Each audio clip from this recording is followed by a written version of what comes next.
बोलिए शिव शंकर भगवान की जय। प्रिय भक्तों, श्री शिव महापुराण के रुद्र संहिता तृतीय पार्वती खंड की अगली कथा है।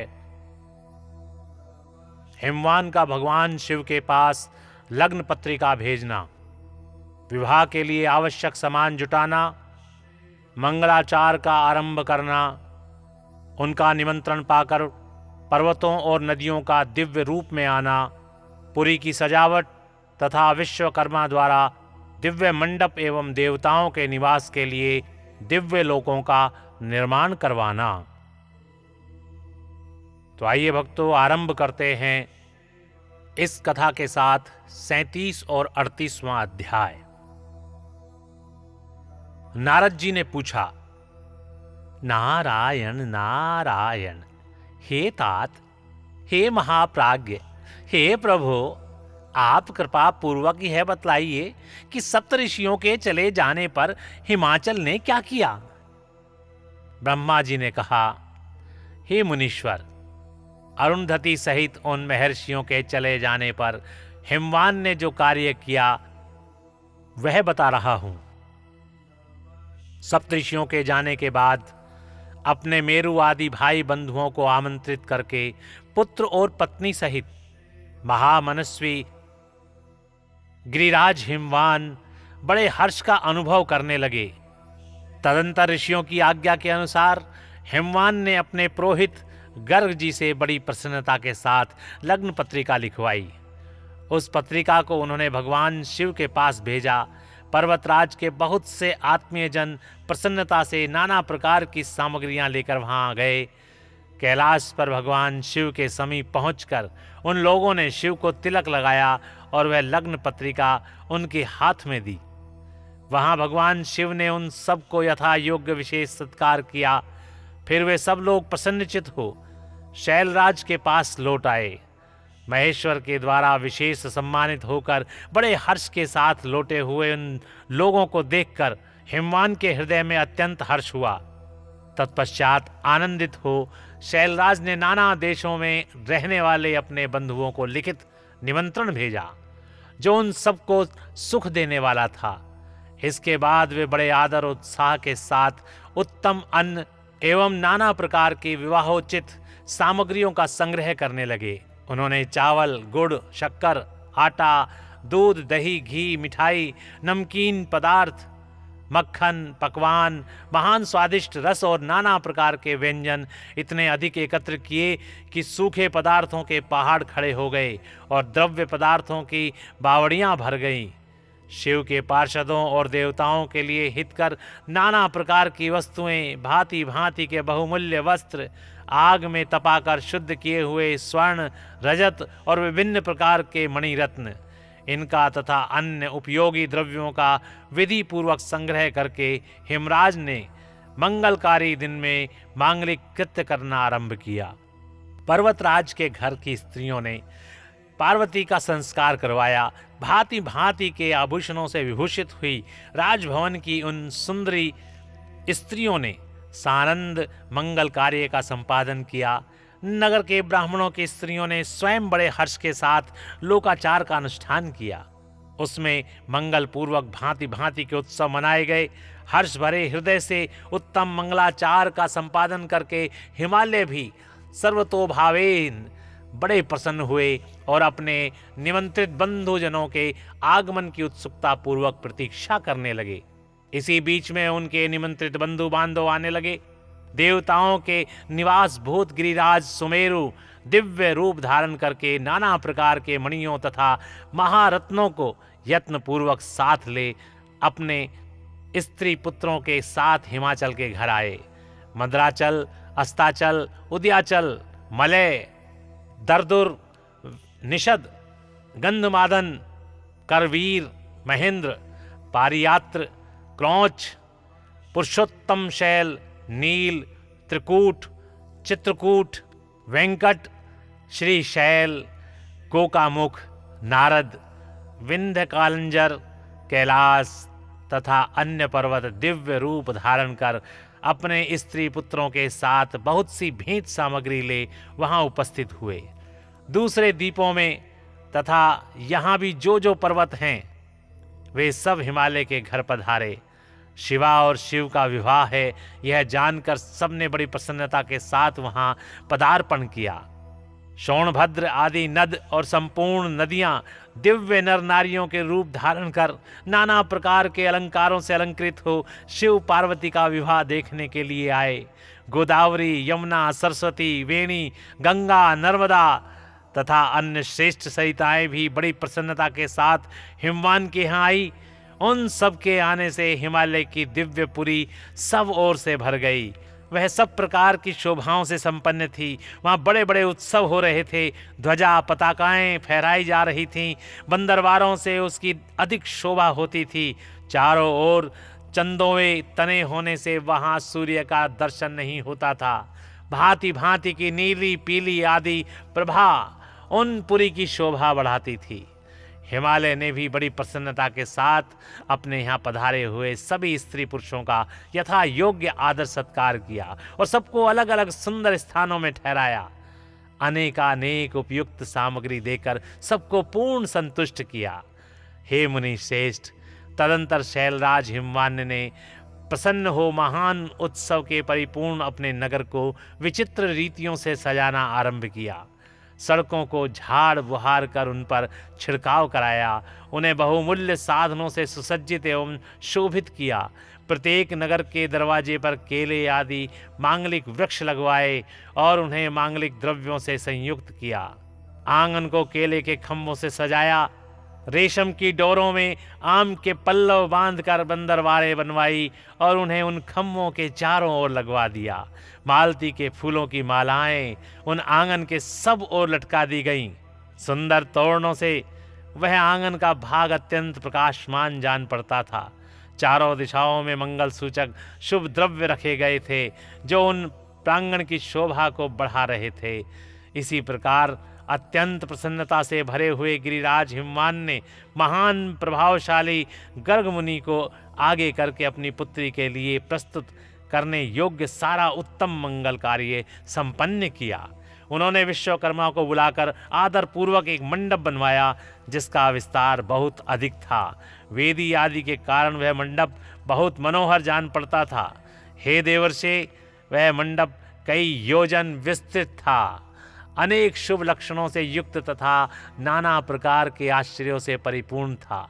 वहाँ स्थावर और जंगम सभी वस्तुएं कृत्रिम बनी थी, परंतु असली वस्तुओं के समान प्रतीत होती थी। उनके उस मंडप की मनोहरता बढ़ गई थी।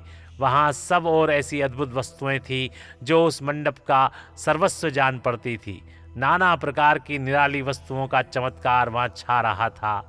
वहाँ की स्थावर वस्तुओं से जंगम और जंगम वस्तुओं से स्थावर पराजित हो रहे थे, अर्थात वे एक दूसरे से बढ़कर शोभाशाली और चमत्कारपूर्ण दिखाई देते थे। उस मंडप की स्थल भूमि जल से पराजित हो रही थी, अर्थात चतुर से चतुर मनुष्य भी यह नहीं जान पाते थे कि उसमें कहाँ जल है और कहाँ स्थल। कहीं कृत्रिम सिंह बने हुए थे तो कहीं सारसों की पंक्तियाँ, कहीं बनावटी मोर थे जो अपनी सुंदरता से मन को मोहे लेते थे, कहीं कृत्रिम स्त्रियां थी जो पुरुषों के साथ नृत्य करती हुई देखी जाती थी। वे कृत्रिम होने पर भी सब लोगों की ओर देखती और उनके मन को मोह में डाल देती थी। उसी विधि से मनोहर द्वारपाल बने थे जो स्थावर होने पर भी जंगम के समान जान पड़ते थे। वे अपने हाथों से धनुष उठाकर उन्हें खींचते देखे जाते थे।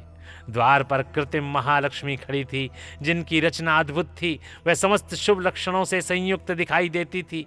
उन्हें देखकर ऐसा जान पड़ता था मानो क्षीर सागर से साक्षात लक्ष्मी ही आ गई हों।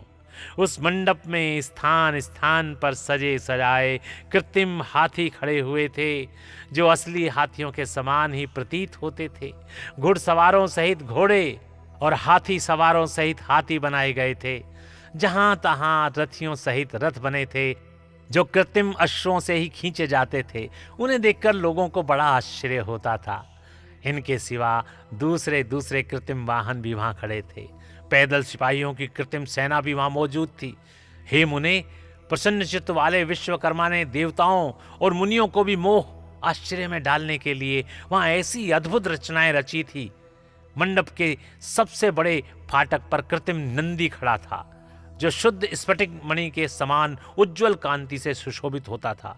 भगवान शिव के वाहन नंदी की जैसी आकृति है, ठीक वैसा ही वह भी था। उस कृत्रिम नंदी के ऊपर रत्न विभूषित महादिव्य पुष्पक शोभा पाता था, जो पल्लवों तथा श्वेत चामरों से सजाया गया था। उसके वाम पार्श्व में 2 कृत्रिम हाथी खड़े थे, जिनका रंग विशुद्ध केसर के समान था। वे 4 दांत वाले बनाए गए थे और 60 वर्ष के पाठों के समान दिखते थे। वे परस्पर स्नेह करते से प्रतीत होते थे। उनमें बड़ी चमक थी। इसी प्रकार सूर्य के समान अत्यंत प्रकाशमान 2 दिव्य अश्व भी विश्वकर्मा ने बनाए थे, जो चवर से अलंकृत और दिव्य आभूषणों से विभूषित थे। श्रेष्ठ रत्नमय आभूषणों से संपन्न कवचधारी लोकपाल तथा संपूर्ण देवता भी वहां विश्वकर्मा द्वारा रचे गए थे, जो ठीक उन्हीं लोकपालों और देवताओं से मिलते जुलते थे। इसी तरह भृगु आदि समस्त तपोधन ऋषि, अन्यान्य उपदेवता और सिद्ध भी उनके द्वारा वहां निर्मित हुए थे। गरुड़ आदि समस्त पार्षदों से युक्त भगवान विष्णु का कृत्रिम विग्रह भी विश्वकर्मा ने बनाया था, जिसका स्वरूप साक्षात श्री हरि के समान ही आश्चर्यजनक था। हे नारद, उसी प्रकार पुत्रों, वेदों और सिद्धों से घिरे हुए मुझ ब्रह्मा की भी प्रतिमा वहां बनाई गई थी, जो मेरे समान ही वैदिक सूक्तों का पाठ कर रही थी। ऐरावत हाथी पर चढ़े हुए देवराज इंद्र भी वहां दल बल के साथ खड़े थे। वे भी कृत्रिम ही बनाए गए थे और परिपूर्ण चंद्रमा के समान प्रकाशित होते थे। देवर्षे, बहुत कहने से क्या लाभ। हिमाचल से प्रेरित हुए विश्वकर्मा ने वहां शीघ्र ही संपूर्ण देव समाज के कृत्रिम विग्रहों का निर्माण कर लिया था। इस प्रकार उन्होंने दिव्य मंडप की रचना की थी। वह मंडप अनेक आश्चर्यों से युक्त, महान तथा देवताओं को भी मोह लेने वाला था। तदंतर गिरिराज हिमवान की आज्ञा से परम बुद्धिमान विश्वकर्मा ने देवता आदि के निवास के लिए उनके कृत्रिम लोकों का भी यत्न पूर्वक निर्माण किया। उन्हीं लोकों में उन्होंने उन देवताओं के लिए अत्यंत तेजस्वी, परम अद्भुत और सुखदायक बड़े बड़े दिव्य मंचों, सिंहासनों की रचना की। इसी तरह उन्होंने मुझ स्वयंभू ब्रह्मा के निवास के लिए क्षण भर में अद्भुत सत्यलोक की रचना कर डाली, जो उत्तम दीप्ति से उद्दीप्त हो रहा था। साथ ही भगवान विष्णु के लिए भी क्षण भर में दूसरे दिव्य वैकुंठ धाम का निर्माण कर दिया, जो परम उज्ज्वल तथा नाना प्रकार के आश्चर्यों से परिपूर्ण था।